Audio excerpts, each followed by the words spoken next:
The special event of the month starts now. To explain what this is, every month I'm going to choose a genre or subject and watch one movie per week that uses them. Since we are celebrating 75 years since the end of the Second World War, May will be known as World War II month. And the movie to start this campaign is Red Tails. I'm Valentin Hemingway, and let's get this review started. Red Tails tells the story of the African-American pilots that finished the Tuskegee training program and now form their very own squadron. African-Americans weren't allowed to fight in the First World War, so for them to be able to be fighter pilots is definitely an achievement. It's mind-boggling to me how you choose to not let able and willing soldiers fight for you just because you don't share the same skin color. Unfortunately, even though they are allowed to fight, they're given trivial jobs. I like the social problems that are portrayed in this movie. It's as much of a war movie as it is about racism, but I feel like it doesn't really excel in either of these contexts. There are only a couple of scenes where racism is pointed out. There are some action sequences that portray the war, but not nearly enough. But like I always say, if the action is good, then the movie is the same. And they played it pretty safe with it. There are no moments where I went, my god, how did they do that? It was just safe action. A lot of explosions though, it felt like I was watching a Michael Bay movie. But they did look very well made, so it has that going for it. The two main characters are the best thing about this movie by far. Their banter always got a chuckle out of me, and they're built in sort of an antithesis way. Lightning is the daredevil of the two, always looking for glory, very hot-headed, and the only thing that he loves as much as fighting is women. Easy is a level-headed captain who puts rules and safety first. He doesn't enjoy the war and has to drink when he is in his free time to give himself some escapism. Another thing that I didn't really understand about this movie is why would you hire Bryan Cranston to play a role and then only use him for 3 or 4 scenes that were probably filmed on the same day as well?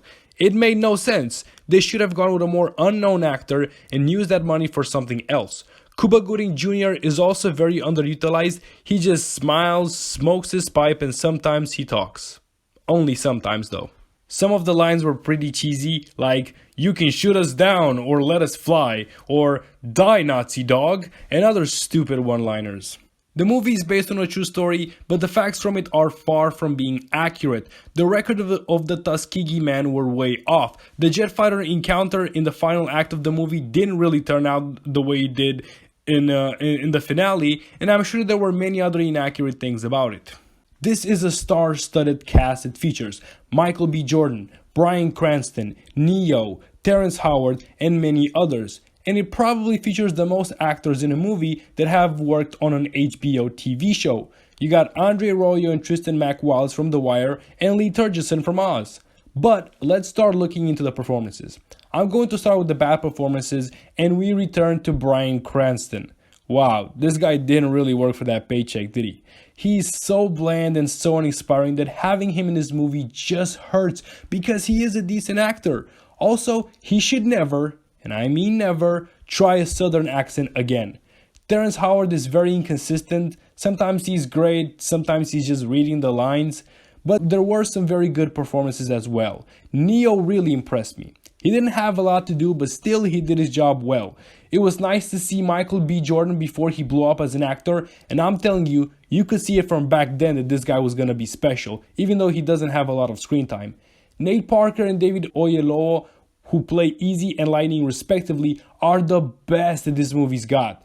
These guys worked their socks off and they stole every scene that they were in. I didn't like a lot of scenes, so picking one was pretty easy. I have to go with the conversation between Easy and Lightning in their tent. They make fun of each other in a playful way and made me feel that army camaraderie that you sometimes hear your father talking about. This movie shouldn't have been boring. It had the ingredients to do very well, but it just missed the mark by so much that by the end, not even Easy and Lightning's fantastic chemistry could save. I was disappointed, man. That's not the way to start off a special event. If this movie made you want to try some aerial combat simulation, play Hawks. Both games are very solid and they can fulfill your needs.